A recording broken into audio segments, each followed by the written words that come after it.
Good morning, students. So today we are going to start with our new chapter, that is chapter number 12, sound.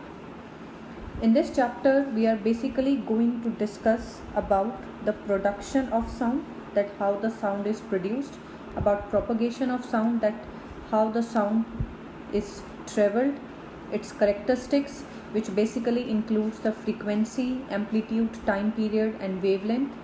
We will also learn about the laws of reflection of sound, the range of hearing, the application of ultrasound, where the ultrasound is used, and at the end of the chapter, the hearing organ of our body, that is human ear.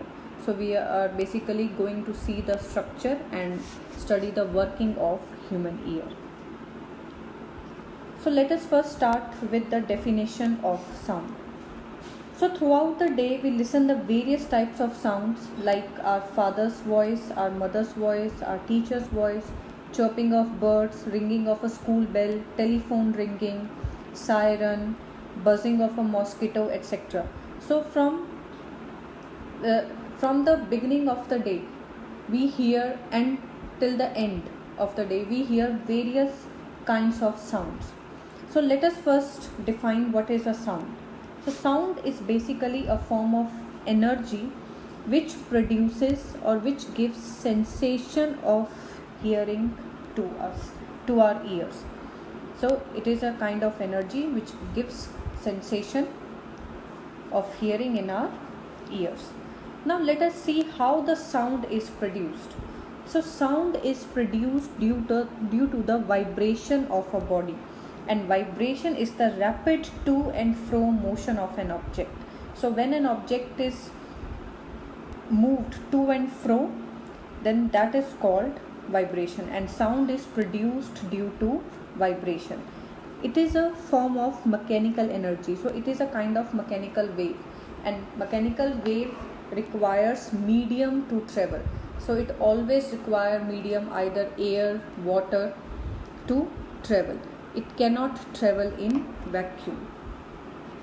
So now let us see how the sound is produced. So sound is basically produced by the vocal cords of human beings. So when our vocal cords gets vibrated, so sound is produced. Sound is also produced by birds and animals. So when the birds flap their wings during the flight, so they produce sound like this. We also hear the sound of bells and also vehicles. Almost all the vehicles produces sound. Sound is also produced in musical instruments like guitar, veena, violin, etc. Also, when a drum is beaten, then the skin of the drum vibrates and sound is produced. When the strings of a guitar are plucked and released, they also vibrate and produces sound. And when air is blown into the flute, pipe, etc., it vibrates in the tube of the instrument, and hence the sound is produced.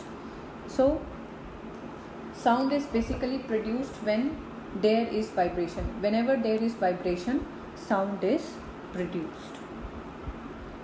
Sound is also produced by the tuning fork. So this is the tuning fork. When we hold it from its stem, this is the stem of the tuning fork, and when we strike it with a rubber pad, these are the prongs of the tuning fork. These prongs of the tuning fork vibrate, and at the same time sound is produced. So as we have discussed, whenever there is vibration, the sound is produced. And in human beings, the vocal cords gets vibrated when the air passes through them, and sound is produced.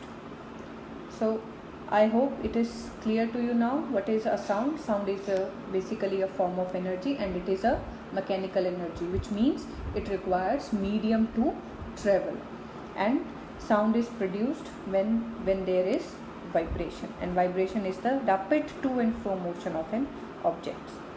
So that's it for today. In the next video we are going to see that how the sound is propagated. Thank you.